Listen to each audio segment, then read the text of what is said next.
Hi there. तो आज leet code का 3669 प्रॉब्लम देखते हैं, बैलेंस्ड के फैक्टर डिकम्पोजिशन। ये वीकली कॉन्टेस्ट 465 का सेकंड प्रॉब्लम है। तो हमें एक नंबर दिया हुआ है n और एक नंबर दिया हुआ है k। हमें इस n नंबर को इतने फैक्टर्स में डिवाइड करना है और हमें मेक श्योर करना है कि जिस जिस नंबर्स में हमने डिवाइड किया हुआ है इसको, उनके बीच का जो डिफरेंस है वो मिनिमम हो। तो यहाँ पे n इज 100 है, k इज 2 है। हमने 10 और 10 में इसको डिवाइड कर दिया, मल्टीप्लाई करेंगे तो हमारा 100 आएगा। इसके फैक्टर्स 10 एंड 10 है और जो 10 और 10 के बीच का डिफरेंस है दैट इज 0। और सिमिलरली अगर हम ये वाला एग्जांपल देखें, n इज 44, k इज 3, तो हमारे पास बहुत सारे ऑप्शंस हैं इसको स्प्लिट करने के, 1 1 44 1 2 22 ये सब। लेकिन इन सारे ही ऑप्शंस में से सिर्फ एक ये वाला आंसर है जिसमें कि जो मैक्सिमम वैल्यू है फैक्टर की और जो मिनिमम वैल्यू है, उन दोनों का जो डिफरेंस है वो 9 है, जो कि मिनिमम है। तो हमें मेक श्योर करना है कि इसको जो भी आंसर हो हमारा, उनमें जो नंबर्स के बीच का डिफरेंस है वो मिनिमम हो। तो इसको करने के लिए हम बैक ट्रैकिंग का यूज़ करेंगे। हम 1 बाई 1 फैक्टर्स जो भी होंगे n के वो लेते जाएंगे और हमारे पास सिर्फ k पॉसिबल ऑप्शंस हैं एरे आंसर के लिए। तो हम फैक्टर्स निकाल निकाल के उसके आंसर बनाते चले जाएंगे। तो पहले तो हम एक रिजल्ट एरे ले लेते हैं, आंसर एरे जैसी, जो कि हमारा जो भी आंसर होगा मिडिल में वो स्टोर करेगी। तो इंटीजर रिजल्ट, इसको एरे लिस्ट ले लेते हैं क्योंकि हमें इसको बार बार हम बढ़ाना घटाना पड़ेगा, इसमें से एलिमेंट्स रिमूव करने पड़ेंगे जब हम बैक ट्रैकिंग यूज़ कर रहे हैं।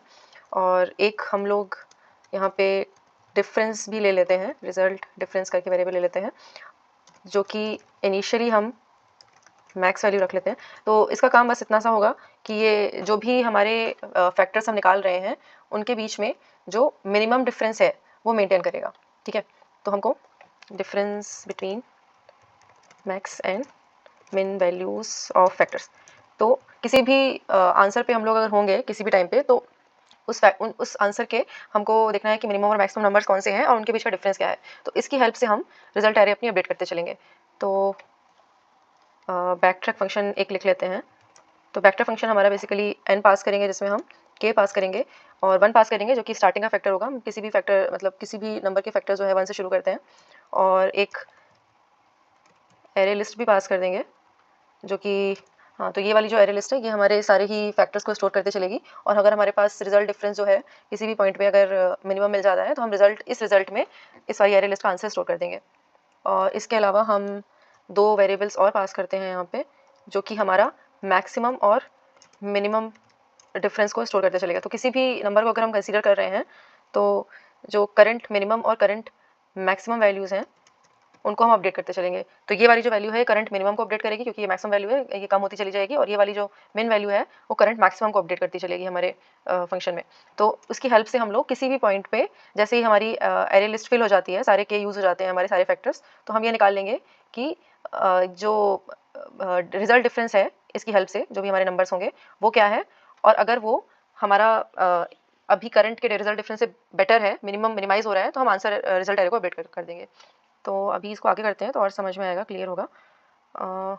रिटर्न में हम एक आंसर एरे रिटर्न कर देंगे, ऑल्दो हमें इंटीजर एरे रिटर्न करनी है, तो we have to create an integer array जो कि के साइज़ की ही होगी क्योंकि हमें सिर्फ के फैक्टर्स ही निकालने हैं किसी भी नंबर के, इस गिवन नंबर के।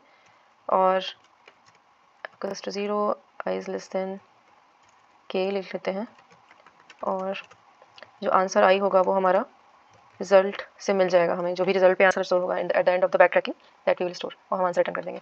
तो अभी बैक ट्रैकिंग पे आते हैं। तो यहाँ पे अगेन हम वापस सारी ही चीज़ों को ले रहे हैं। ये हमारा स्टार्ट फैक्टर होगा और ऑफ कोर्स हम लिस्ट भी ले रहे हैं, करेंटली हमारे पास जो भी लिस्ट है, और हमारा करंट मिनिमम क्या है और करंट मैक्सिमम वैल्यू क्या है उन सारे फैक्टर्स की, वो भी स्टोर करके चल रहे हैं।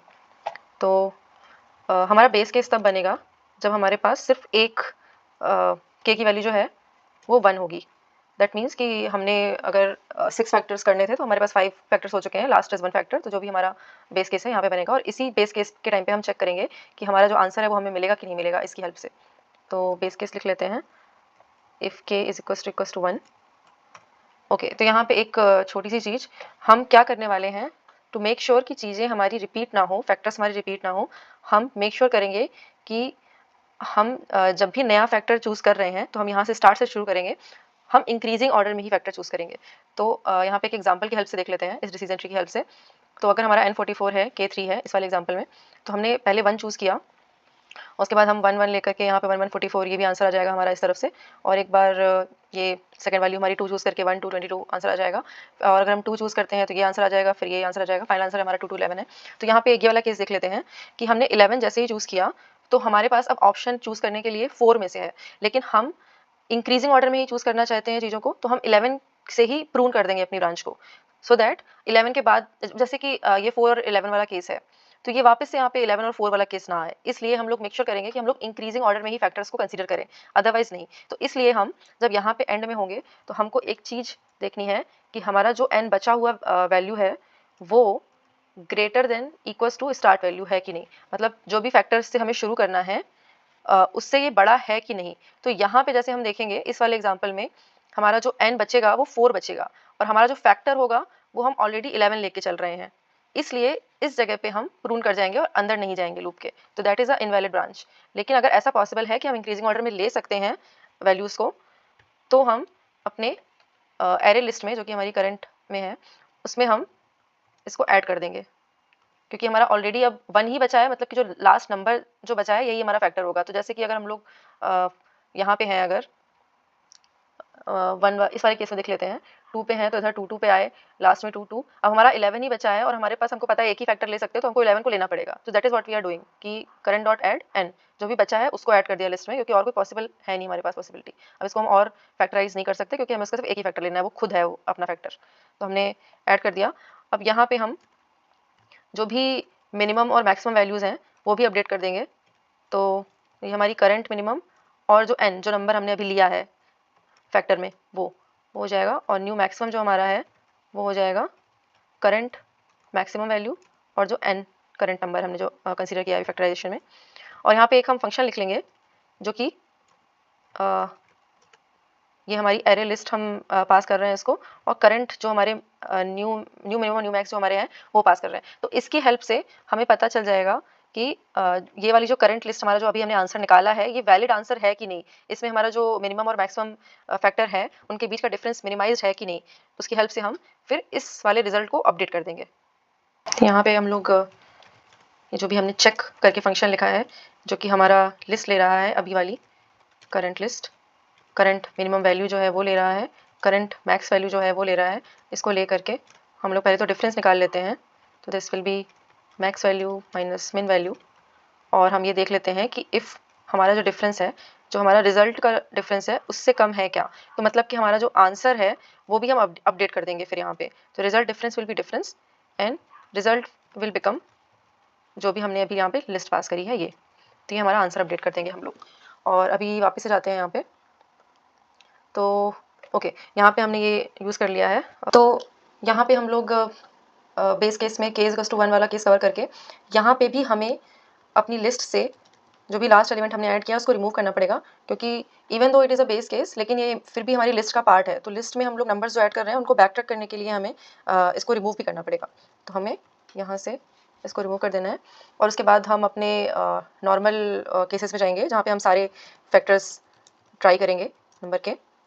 तो i is equals to start से हम शुरू करेंगे और हम जाएंगे जब तक वो n नहीं हो जाता, और उसके बाद हम ये चेक करेंगे कि अगर ये करंट नंबर i n को डिवाइड कर रहा है तो हम लिस्ट में इसको ऐड कर देंगे पहली बार, और उसके बाद फिर से बैक ट्रैक कॉल करेंगे, और बैक ट्रैक में हम लोग n बाई आई कर देंगे क्योंकि ऑफ कोर्स डिवाइड कर दिया है तो हमारा बचा हुआ number n divide by I होगा, और एक हमें फैक्टर मिल गया है तो k-1, और करंट जो फैक्टर है वो i। We are sending the list as well and we are sending the current minimum and current maximum. तो करंट मिनिमम जो है हमारा अभी वो अपडेट करके हम भेजेंगे क्योंकि हमने i को ऐड कर लिया है अपनी लिस्ट में। सिमिलरली जैसे हमने यहाँ पे n को ऐड किया था तो हमने अपडेट किया था, सिमिलरली यहाँ पे भी करेंगे, बट यहाँ पे हम बैक ट्रैक नहीं कॉल करेंगे क्योंकि ये हमारा बेस केस है, लास्ट वाला नंबर है, लेकिन यहाँ पे हम बैक ट्रैक कॉल करते हुए अपडेट करते हुए भेजेंगे इन वैल्यूज़ को। तो करंट मैक्स i, ओके सारी वैल्यूज़ को यहाँ पे भेज देंगे, ओके, और उसके बाद हम वापस से बैक ट्रैक कर लेंगे। बैक ट्रैक बार बार हो रहा है, but yes I mean we will remove the last element from the list so that it is in its original state.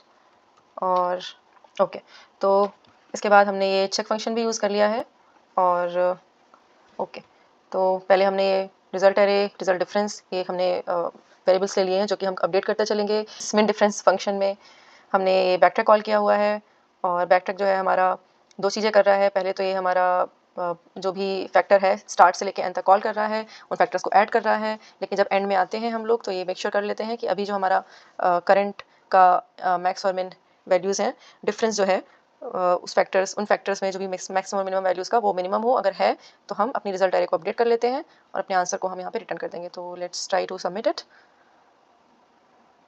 Okay, there is some error, let me just fix it. तो यहाँ पे हमें actually return भी करना है ताकि हम ये लूप ना करते रह जाएं, क्योंकि हमारा ये एंड वाला केस आ गया था। और उसके बाद यहाँ पे एक मैक्स वैल्यू भी अपडेट करनी थी। Okay, so let's try to submit this.